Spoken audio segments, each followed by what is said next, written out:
The 8-track cartridge was a product of the 1960s, mid-60s, but it really hit its peak as far as sales of the cartridges go in the late 1970s. The RIAA database chart that we're looking at the moment shows that the sales peaked at the end of the 70s, dropped off into the early 1980s when, of course, cassette stole its lunch.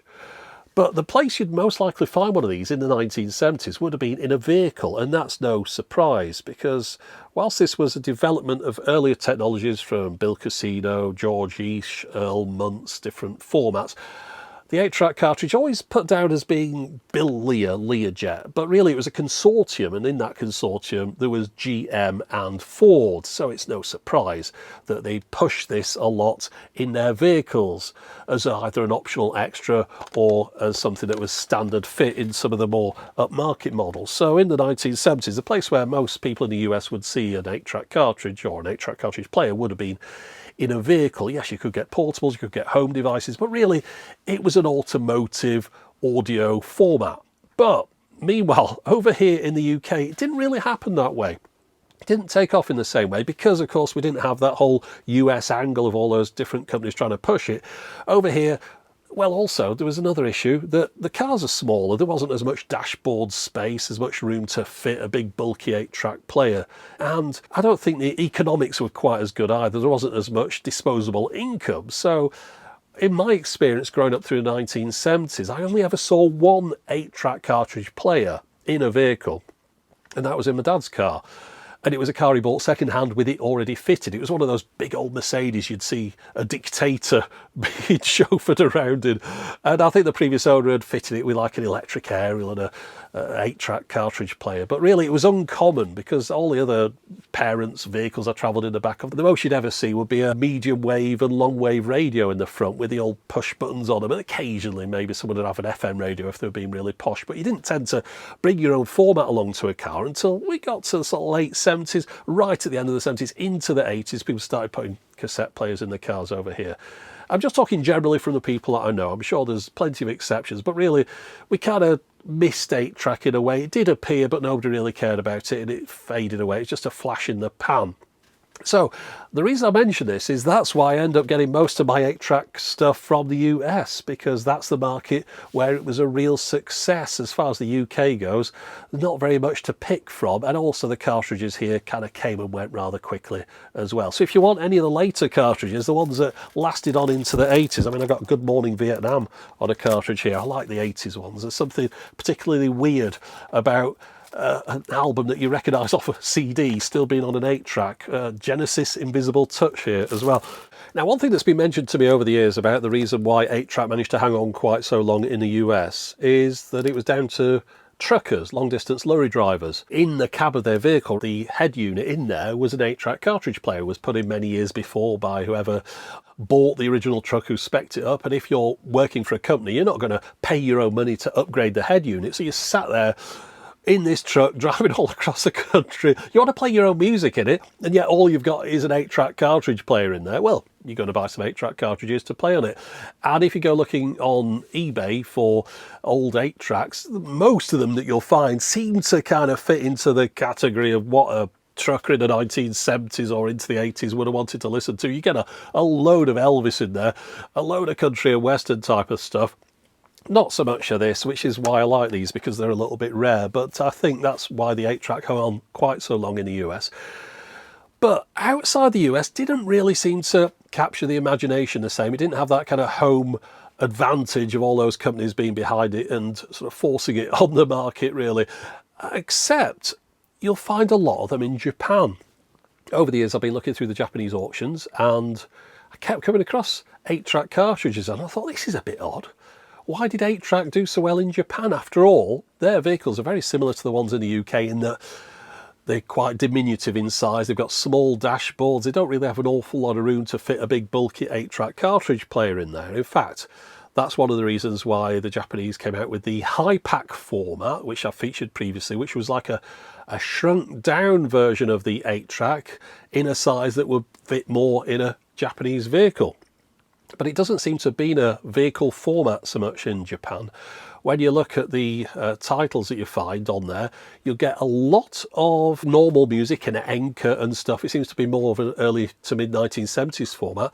But one thing you'll see a lot of is karaoke 8-tracks, and that is really the Trojan horse that got the 8-track into Japan. The very first karaoke systems were homemade. They used 8-track as the system, and then it went on so that when things became more of a commercial product, they were based around 8-track, and unwittingly, when the 8-track was being developed in the US, they kind of made it the ideal karaoke format, for the time at least. When you think about it, it's an endless loop cartridge. There's 4 programs on there. Now, on a normal album, you get loads of different tracks on the back of there. But on a format like karaoke, well, you don't want loads of tracks. You don't want to have to skip forward to find a particular track. You can't rewind an 8-track, so you've got to fast forward and cue it up and all that. So what do? Instead of having 4 programs full of 3 or 4 tracks each, you just put 1 track on each program. And the 8-track cartridge has that bit of foil at the end of a full loop. So what happens is, you sing along with your song on one of those 4 programs, and when it gets to the end, the machine stops. It hits that foil, says, there you go, you've sung your song, that's it, we're ready for the next person to sing their song. And indeed, when you look on the Japanese auctions, you'll find these cases that they've got loads of 8-track cartridges in, and they've all got 4 programs, 1 track on each, and there'd be an index card, and there'd be the lyric sheets. So there'd be somebody turns up with this machine, or it'd be there at your local bar, and your salaryman would turn up and he'd have a few drinks and then decides he wants to sing My Way. He wants to chance it. So he goes, oh, right, I want to sing My Way. Has a look. That's cartridge 23, program 2, pops it in the machine, sticks his money in. There's these machines you'll find with a coin slot on with an 8-track slot below them. Choose your track, sing along to it. And there's just something extra that I'd like to add in here. I was noticing when I collected these photos together that some of the machines had 8-track selection buttons, and you can see to the right of the buttons on this one that there's an option to choose between carts that had 4 songs or 8 songs on them. Of course, those 8-song carts will use the left and right stereo tracks to house 2 different songs. So instead of 4 stereo backing tracks, you have 8 mono ones. Now, this rather low-res image shows a box of these 8-song capable karaoke carts, so these really are 8-track 8-tracks. And even into the 1980s, when really karaoke machines were starting to switch over to cassettes and other technologies, you often find a machine that still has an 8-track slot on it, because of course people had these existing libraries of music that they could sing along to. And indeed, when you put a cassette in a machine, it's more complicated. I mean, you got 2 sides to the thing. You got to be able to fast forward, do automatic track skip into the particular track you want. It's not as simple as it was with the 8-track cartridge. So you can see how it kind of lasted as a karaoke format for quite a few more years. The reason I mention all this, the fact that the 8-track was a success in Japan for different reasons than it was in the US, but it was a success, is that there's also quite a few more machines around there. And of course, this Panasonic here, like most of my 8-track cartridge machines, even though I might have got them from the US, they're Japanese manufacturers. This obviously Panasonic, or National as it would be branded up in Japan. The reason I mention this one is because whilst I like the look of these, they're great little ornaments. They're just amusing things from the past, a bit of a kitsch object. A few years ago it was working fine, and then recently, this is not going to hit any concept matches.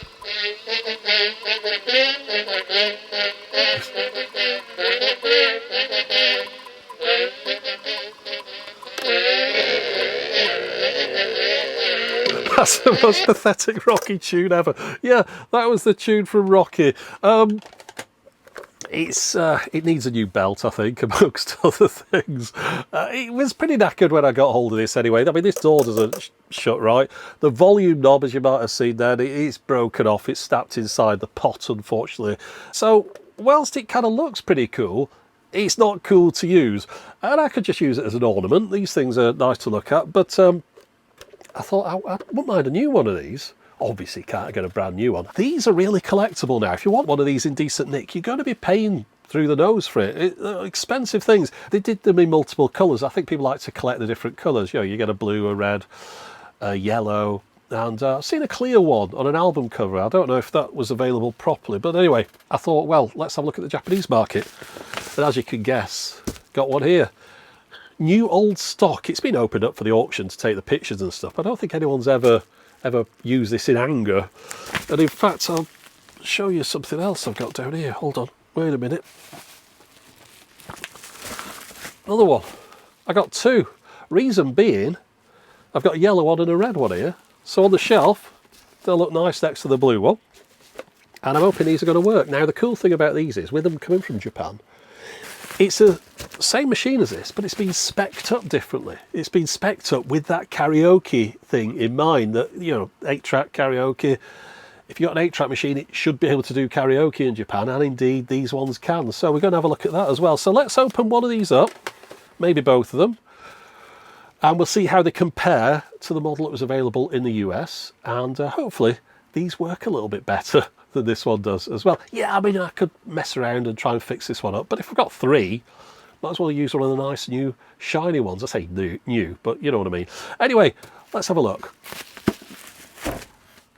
Now, when these came out in the US in 1974, they cost $40 approximately. Now, with inflation, that's $240 nowadays. So roughly the price that they're going for on the eBay auctions. But you got to think, $240 for a little portable plasticky 8-track player was quite a bit of money, really, comparatively speaking, especially, you know, like for a teenager to find. Now, in Japan, these are called the RQ-8. In the US, they're the RQ-830S. So if you were searching for one of these in Japan, you're looking for an RQ-8. Now, the US packaging was all multicoloured. The Japanese one's a little bit more serious looking. Of course, the device itself isn't, and as you can see here, we've got the yellow one inside. I've got to lift it out by the handle, I think. It seems to be the only way to get it out. Oh, there we go. Right, so we seem to have everything in here, all the leaflets, so we'll have a look at these. The microphone, dynamic microphone, lightweight and plasticky, but I'm sure it does the job. Standard 3.5mm jack on that end. I think these might be the original batteries. Yeah, there we go. Well, those aren't going to work now, are they? But nice to see them. So we've got some National Neo high top. Let's get my battery tester out. If this registers anything, I'll be shocked. But let's find out. Oh, flipping out, look. Good. That's crazy. It's held all its power. Well, we're going to run it off the old batteries, I think, here. I mean, this thing is going to be from the early 1970s. Unless I'm mistaken, so are these batteries. Oh, hold on. Oh, we got one dead one at the end there. How did that happen? Oh, right, well, those are working. Yeah, they don't make batteries like that anymore with metal cases on them. Okay, right, move them to one side. Enough about the batteries. So this will be the guarantee, no doubt. This warranty is valid only in Japan. Oh, forget it then. Let's see what these things are. I suspect that these are karaoke cartridges. Yeah, they look like it, don't they? There'll be some Japanese reading people now going mad at me for not being able to read all that, but that's just how things are, isn't it? Right, this one. Let's see what's in here. I thought that guy was in his pyjamas for a minute then. RCA is mentioned down there. Of course, when we were talking about the 8-track before and who was in that consortium, RCA were one of the companies that were listed there. So they were big on the 8-track. Nice 70s brochures. I just like the look of those. Right, okay. And even more information here. Now, what is this? More karaoke by the looks of it. You can see the karaoke influence on this thing. Right, so we've got some very serious looking people. Look kind of angry about the fact they've had their photo took. It's like passport pictures.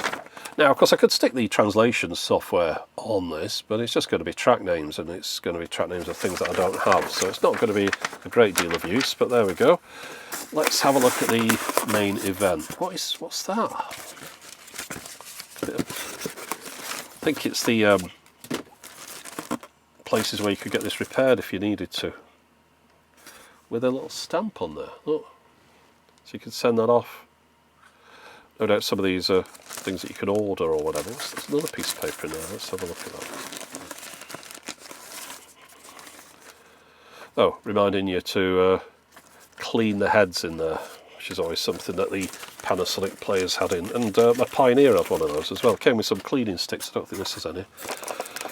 Right, now, I suspect that this is going to be a karaoke cartridge. Oh, or it could just be a demo cart. We'll find out. Look at it, sealed. Gonna have to open that, aren't we? In fact, I might open the other box first, just in case the one in there is already open, so we're not opening a sealed one. See all our dried up tape, and there we go, that's the main event. Right, so we've still got this hanging around the top, which would have been in the shop window.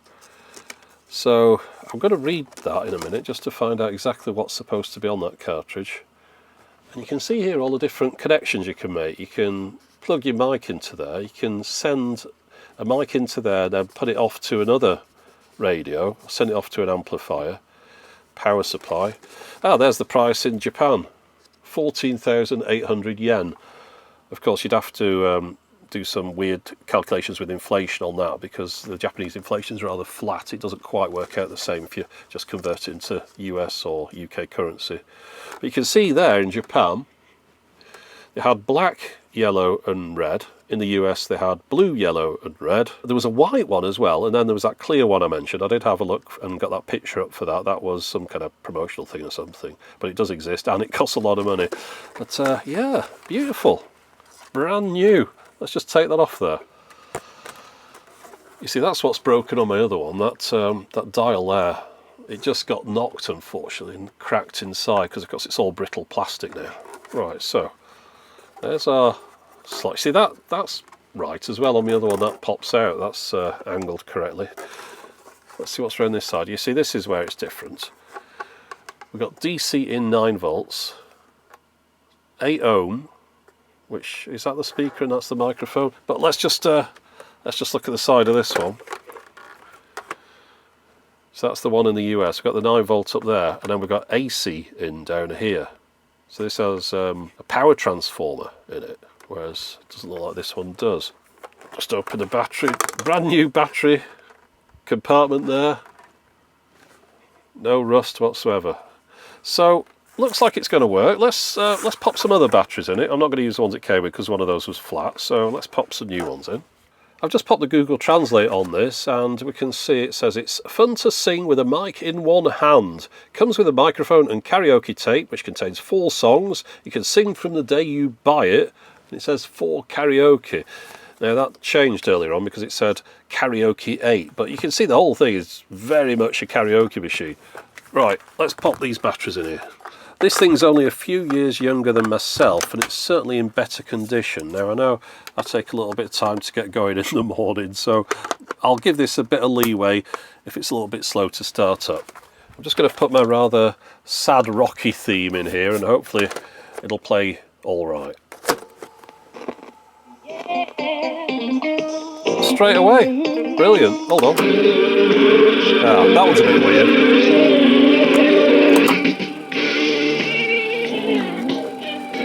I've got to wonder if there's something wrong with that cartridge, you know.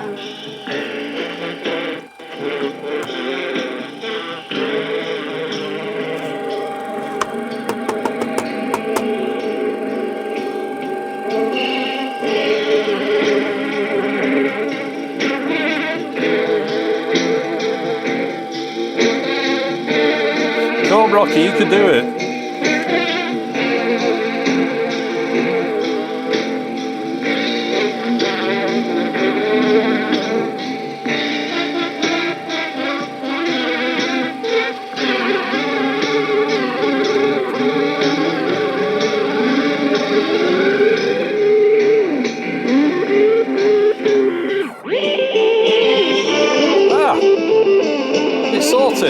Something wrong with that cartridge.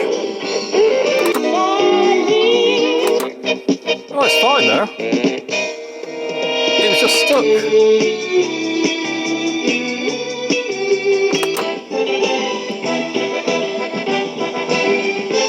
I've got to be careful now. I wasn't going to hit any contact matches with that before, but there was something in the cartridge that was just a little bit stuck, and it seems to have cleared itself now.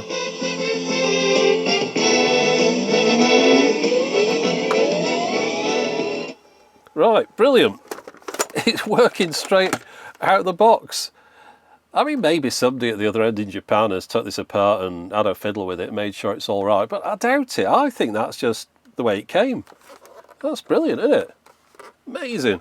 Right, now, I say, I'm not going to open this one straight away because it's sealed, and maybe the one in the other box isn't. So let's just get the other one out. Have a look at that one.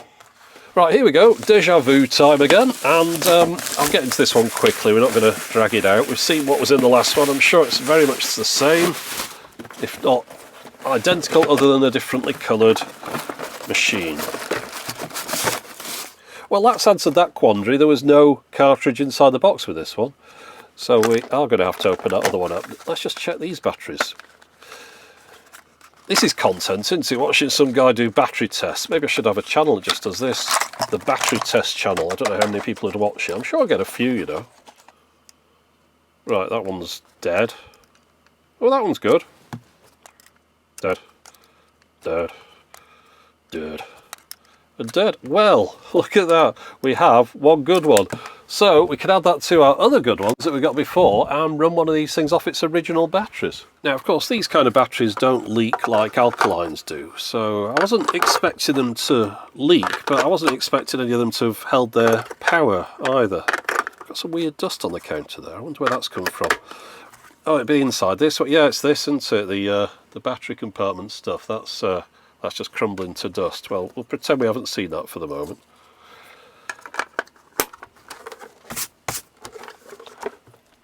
Okay, let's pop this same cartridge in. Needs a bit of cleaning on the pot. That's easy enough. Straight away.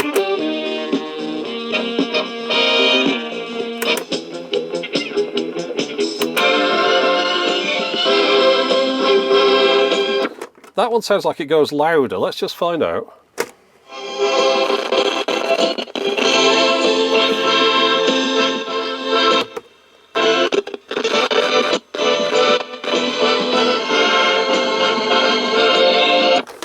Okay, and test the other one out. Of course, that'll be down to old capacitors, but I think this one's a bit quieter.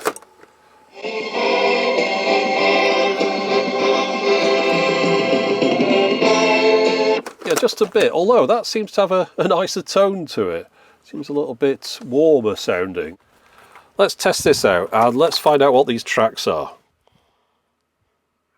Okay, track 1, Northern Spring. Track 2, Hanamash's Mother. Track 3, Tokyo Nightclub. And the fourth one keeps changing its meaning, but it says era at the moment. It said age before, but certainly not names of titles that I recognise. Let's just see if they're any different on the side here. Track 4, Not Show. No, hold on. Youth.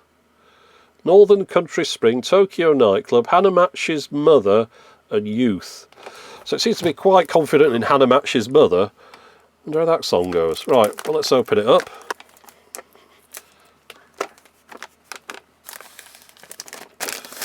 I'm glad one of these came with a karaoke cartridge because I don't have any other Karaoke 8 tracks, so I think this is our lyric sheet.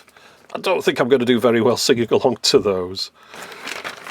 We'll just have a listen to it now. Ah, good, look, it's one of these 8 tracks. Can you see there with the springs? There's like a metal spring with pads on it. If you get one of these ones with sponges in it, it'll just disintegrate it, but those tend to last a little bit better. So this should play straight away. Which one we're going to pick? Well, that one has a bit of a scratchy pot, so we'll move that one out of the way. Of course, I'll clean that later on, but we'll just pop this in for the moment. And we'll go back to track 1.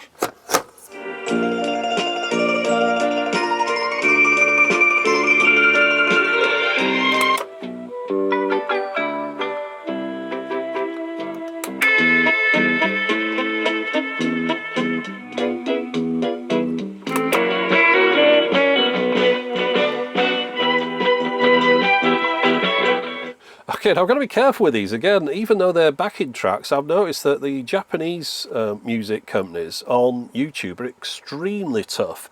And if you play one of their tunes and it matches with anything, they'll just block the video. They won't even sort of complain or anything. They'll just block the video full stop. So you've got to be careful. But let's try and sing along with one of these. Well, we can't sing along, can we? But we can put a microphone in and see how it sounds. So I've got to imagine it's that one on the left, isn't it? Or is it the right one?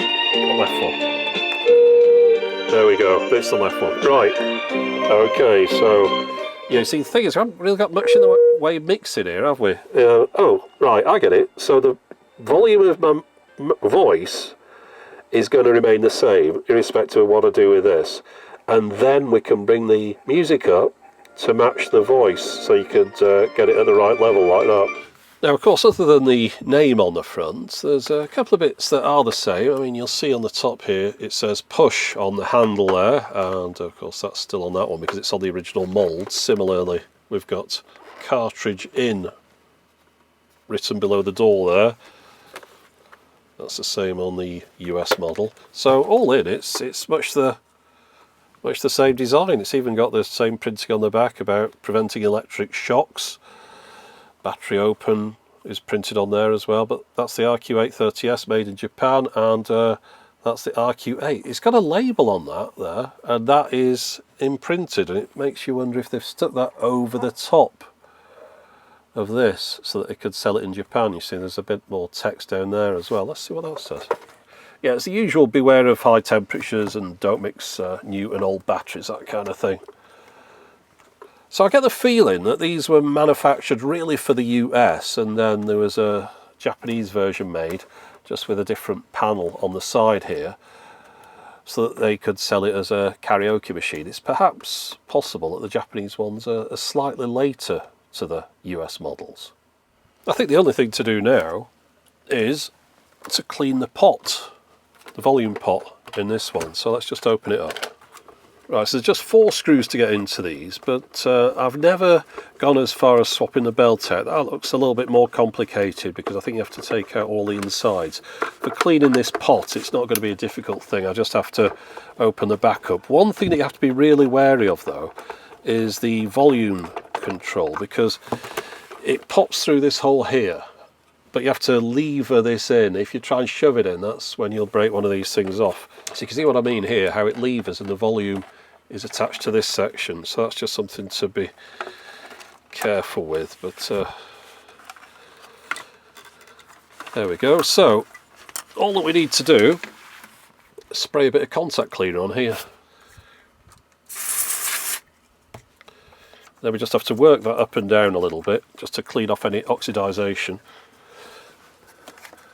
So while I'm in here, you can see this is the whole mechanism, and that all has to come out because the belt and the motor's on the other side. Well, you can see the motor there, and in fact we've got a date on here, as you might expect. It seems like the thoughts about these dating from a little bit later than the US ones might be accurate, because it says the 27th of June 78 on there.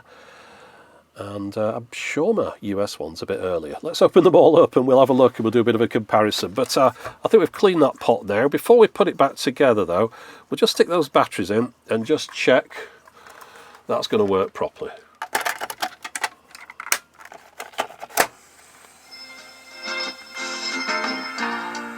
Yeah, we've got rid of all the crackles on there. It's working fine now.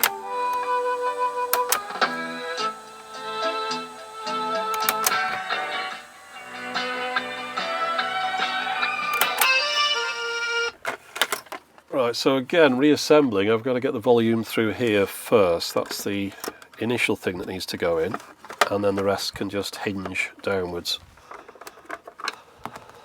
Right, now one other thing I really think I should do is to replace this, because it's just creating dust everywhere. So I'll just get rid of that first of all. And it was originally on some kind of adhesive backing tape, so I could just do with scraping it out of there before I put something new in. Right, so I've cleaned that out enough. It doesn't have to be perfect because I'm going to put something else on top of it now, and I'm going to use the tape that I normally use for repairing my 8-track cartridges. Quite a few people ask me where I get this from. Well, it was Claes Olsen in the UK. it was this stuff, but Klaus Olsen shut down in the UK, so you can't get it from there anymore, and there's no one in the UK supplying this stuff. It's made by Stockvis Tapes. It's this kind of dust excluder stuff. Anyway, enough about that. Let's just pop some of it in here. Now, this isn't the ideal stuff to put in here. I just wanted something that would put a little bit of padding against the battery. In fact, it's not really thick enough, that is it? It's hardly sticking up at all, so I could have done with using something different. I think what we'll do, we'll just put another layer of this on top. Well, it'll do for the moment. It's not ideal, but it's good enough. Yes, I've just opened up my original blue one from the US, and if the date on the motor here is indicative of the manufacture date of the rest of it, it's 3 years older than the red Japanese one, as it dates from the 26th of June 1975. You know, I've got to think someone must have been in this yellow one before, because look, that's not perished. Must be a new sponge, that one, and the fact that there isn't a crackle on the volume pot makes me think that somebody's been in here, cleaned the pots and replaced that sponge. I mean, the other one is just dust, so it seems unlikely that this one could survive. I'm going to open this up though. We're going to have a look at that date on the motor. Yeah, so this is from 1978 as well. Not that that tells us very much, other than perhaps in 1978 they made quite a few of these that just didn't sell. But I'm not even going to spray the pot on this one because it sounds fine. There are no crackles whatsoever, so why mess around with something that's working perfectly? Oh, and there's one thing I wanted to mention about these models, all of them, that they don't automatically skip to the next track like your normal 8-track would. It's down to you to push this lever to move to the next program. If we look in here, you might be able to make out on the left there, that is where you'd normally have a connector where you join two pieces together with the foil that's inside the cartridge. But because these things are running off batteries, I don't think they had the power to do that, because quite often it was a high voltage, a relatively high voltage passing across there, and once that was bridged it would activate a solenoid. Well, this is just a thing running off a few C cells. Maybe that was just too much to ask for. That's my guess anyway. But talking of the foil, I was just playing this just to get it back round again, just to demonstrate something, and it's gone inside the cartridge. This is not uncommon.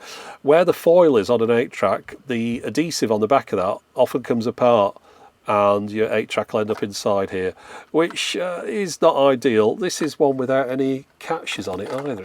Are there any holes under here? Sometimes there are catches on this side. I can't feel any. Let's try and crack it open. Oh, hold on. I think that's going to be a screw under there. It could just be a dimple, that, couldn't it? No, it's a screw. I can feel it. There we go. Yeah, we've got it apart now. So you can see there, that's our foil, and it's just the adhesive backing that's failed on that. Just peel that off, I think, and start again. Because otherwise, if I attach something to it, it's just going to fall off at the other end. Look how easy that just fell off there. Right, let's join this back together again. Yeah, so if you plan on messing around with 8-tracks, you're going to have to get used to doing stuff like this. I've got some pre-cut foil pieces here from 8-track Avenue. Now, you don't have to worry about handling this part around the foil because there shouldn't really be anything recorded on here. This is the end of the tape.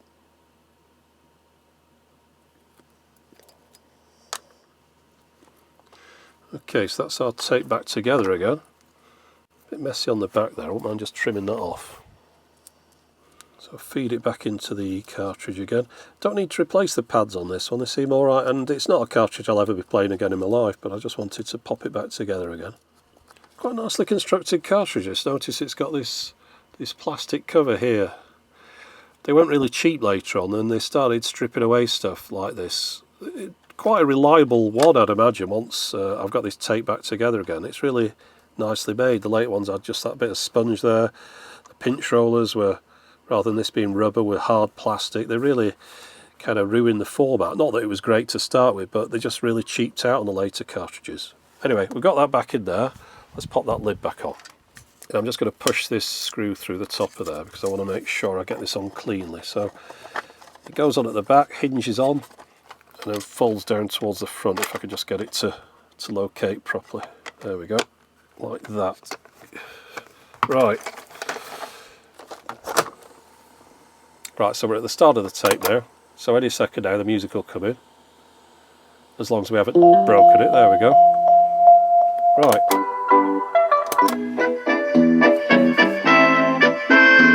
Now, if you're wondering, the blue one is still knackered. It wasn't just that cartridge that I was playing in it. It doesn't sound right at all still.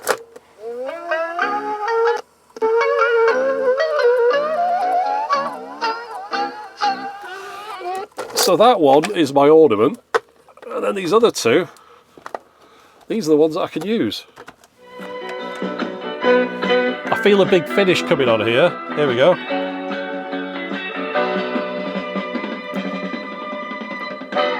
Yeah. I'll be honest, the karaoke side of this is a little bit lost on me, but I've got to say I really like these machines. I mean, don't look beautiful, those there. And it's nice to get a win as well. You know, to get something out of the box that's 44 years old, and it just works straight away. I suspect that someone might have played around with the yellow one a little bit, you know, clean the pots, replace that sponge in the back. But the red one, I mean, it seemed like no one had really touched that. And then also getting them working with 44-year-old batteries. That's crazy. Now, of course, I'm not advocating anyone get themselves into 8-track. I mean, you've seen the errors and the problems that you can get with them. You know, they're a hassle as a format. And I'll see comments when I've featured 8-tracks before, with people going, 8-tracks are rubbish. It's like I didn't know. Like I've been messing around with all this stuff and I didn't notice they were rubbish. So they kind of passed me by. Yeah, they're rubbish, but they're also kind of cool and weird and interesting to me. And I'm not trying to make anyone do anything that they don't want to do. I'm just sharing my hobby and what I've been getting up to. And I'm really glad that I bought these because they both sound really nice, those as well. A lot better than the blue one I've got. So that one now can remain as a bit of an ornament, a non-functioning thing, really. These other two, they're great. Love it. And besides which, unless you get some 8-tracks, where am I going to be able to listen to my Ford Motor Company stereo for the 80s instructional tape for my new Ford 8-track cartridge player for my 1980s Ford? So let me just have a listen to that, and that's it for the moment. As always, thanks for watching. Your new electronically tuned radio with 8-track tape has many advanced features. We would like to take a minute of your time to acquaint you with them. Whenever the radio or ignition switch is turned off, the tape cartridge should be removed from the player, preventing an increase in wow and flutter, as well as possible damage to your tape cartridge and tape player.